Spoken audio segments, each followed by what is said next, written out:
Well, it's outrageous. Calderon has now given his speech to the Congress. I have the text of it. Paul Watson has an article up on prisonplanet.com.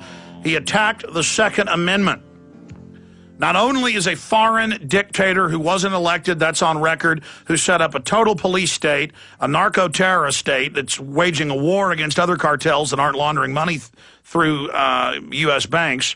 Not only is he here telling 30 million illegal aliens to politically rise up in our country, a foreign leader with a group of people that see themselves as foreigners, he now wants our Second Amendment and is blaming violence in his repressed country where no citizen can own guns on our Second Amendment. And we are defeating the establishment right now peacefully with political information. That's why Cass Sunstein and Kagan and all these globalists are saying, censor the internet, censor free speech, shut us down. Because they can't get away with this if our voices are being heard. And so they're now coming out, conditioning and acclimating and testing the water, sending up trial balloons to openly shut down free speech. And every time the media calls me, they say, are you causing violence? Are you going to cause violence? Which we're speaking out against violence. But what does it lead to when they say we're going to start arresting you and disappearing you into a gulag or worse, and no one will even know we took you? I mean, that's in the legislation. That's being promoted. And then it leads us to the point of when the secret police are coming to drag you away, then people are going to be forced to physically resist. That's why Oath Keepers is so important. That's why we're reaching out to military and police right now like our lives depend on it, because they do. Listen to this. This is the Alexander Solzhenitsyn. Won the Nobel Prize. Ronald Reagan praised him. For anybody demonizing him, again, this is somebody praised by our government. Of course, that was 25, 30 years ago. Not anymore. He's demonized now. And how we burned in the camps later thinking, what would things have been like if every security operative, when he went out at night to make an arrest, had been uncertain whether he would return alive and had to say goodbye to his family? Or if, during periods of mass arrest, as for example in Leningrad, when they arrested a quarter of the entire city, some estimates are almost half, but that was in one period.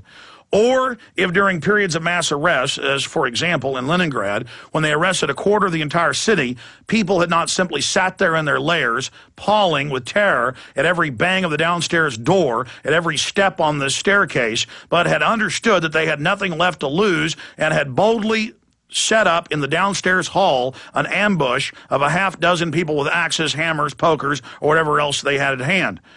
The organs would very quickly have suffered a shortage of officers in transport, and notwithstanding all of Stalin's thirst, the cursed machine would have ground to a halt if we didn't love freedom enough. And even more, we had no awareness of the real situation. We purely and simply deserved everything that happened afterward. Alexander Solzhenitsyn. So, here's the article. It's up at Infowars.com, PrisonPlanet.com. It's also at GCNLive.com. This is up at GCNLive.com. It's important to get this article out to everyone. Dictator of failed state lectures Americans about freedom. Dear Mr. Calderon, get the hell out of the U.S. That is the subheadline I had Watson write by Paul Joseph Watson and Alex Jones. We wrote this together this morning. Americans were once again forced to endure the dictator of a failed state which represses and subjugates its citizens as a matter of course, lecturing the U.S. about how his people were being discriminated against yesterday when unelected Mexican President Felipe Calderon bashed the Arizona illegal immigration law. Calderon commented such laws as an Arizona law is forcing our people to face discrimination during a White House meeting. Calderon later attacked the Second Amendment in a speech to the U.S. Congress. Get out of our internal affairs. Quit using a political weapon against us. This is treason. This is sedition. This is an invasion. This is a foreign leader trying to invoke sedition in our country. Blaming Mexico's spiraling drug violence on guns being smuggled from inside America, though the studies show over 90% are being bought by the Army and then sold, while failing to mention the fact that the lax border security, something he vehemently supports, but only on American borders, is the primary cause of the problem. And he says Calderon's use of the term our people is a slap in the face of every American and every Hispanic American who has immigrated legally. Since when did the leader of a foreign nation address his own constituency from within an entirely different country? If the millions of illegal aliens living in America see themselves as Mexicans, then why do they insist on staying in the U.S. illegally? Well, because they say this is Mexico. Well, but if the Mexican system's so good, why don't you stay in Mexico then? Now, expanding on that, we played a video clip earlier, and I don't know if Watson has this in the article, where Obama said, we've gone past our borders. We're one country. I mean, that is treason. Going back to Charlie Veach of the Love Police, they're doing the same thing in England, bringing in masses of foreigners who are just human beings too, but then playing them off against the rest of the people in the country as a political weapon and as a tool of balkanization. What's your view on that? Absolutely, Alex. I'm happy you brought that up because in many of my films, many of the commenters notice how the most aggressive physically people are the non-native British. And as you say, they're human beings as well. But these are people from Rwanda or from Sudan or from Serbia, Bosnia, who've been through a war zone. And now they've been given a police community support officer with police powers uniform. And they are violent. I've never had a native gentleman Englishman, policeman hit me. But I have had security thugs from Eastern Europe and from Africa, you know. God bless them, but they let me just interrupt again. I had a member of parliament on a few months ago, and he admitted that over half of the CPS workers kidnapping kids are foreigners as well who can't even speak English. So we know what this is. Bring in foreigners, give them uniforms, make them the military and the police, and they'll do whatever they're told.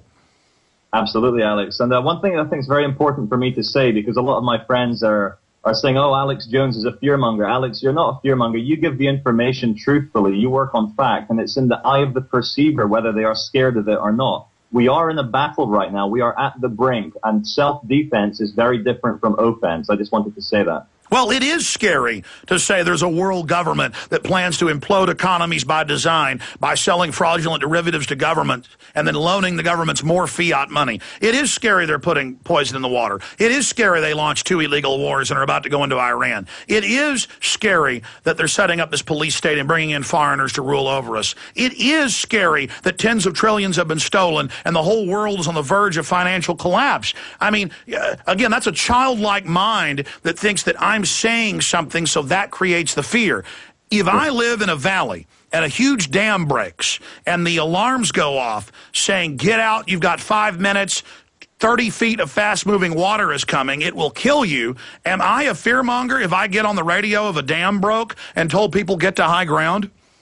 No, you're not. And were those people in the Warsaw Jewish uprising, were they fearmongers for telling the other Jewish people that the Nazis were coming to kill them? Were they fearmongers for rising up against the Nazis in the last bid attempt to save their lives and their friends' lives? No, they're not. They were just looking at the truth and acting as a decent, you know, as a kind of conscious human being should. And that versus all the other footage we've seen of Jewish families and others.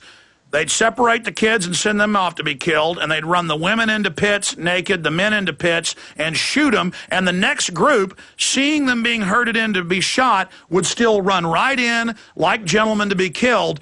That's not going to happen with me.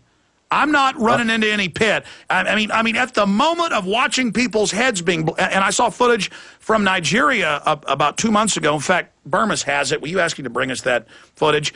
And they're bringing people in the middle of the town square, having them lay down, and then shooting them. And these guys could have run. They could have fought. I mean, I'm an extremist that I'm saying I'm not going into a pit to be shot.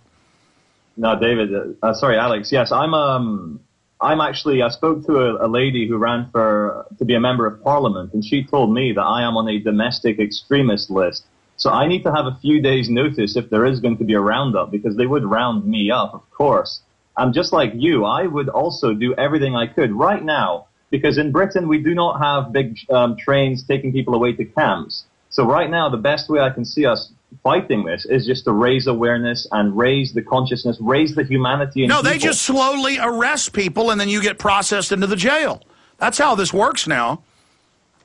Yeah, it's very scary when we realize we are living in those crazy films that we never thought would come true. But this is reality now. This is actually happening. And I wish people could see this. And I wish people would stop projecting their own fears onto us, saying that we are fearmongers for talking about this. All we're doing is saying this isn't how it should be. They're on the news in England and the U.S. saying they want to be able to arrest us and there be no record of where we went and that we can even be tortured. Now, that's bona fide oppression. That's bona fide evil to the max, and they're trying to sell it as if it's acceptable. We must speak out against it. And the good news is the people are starting to listen.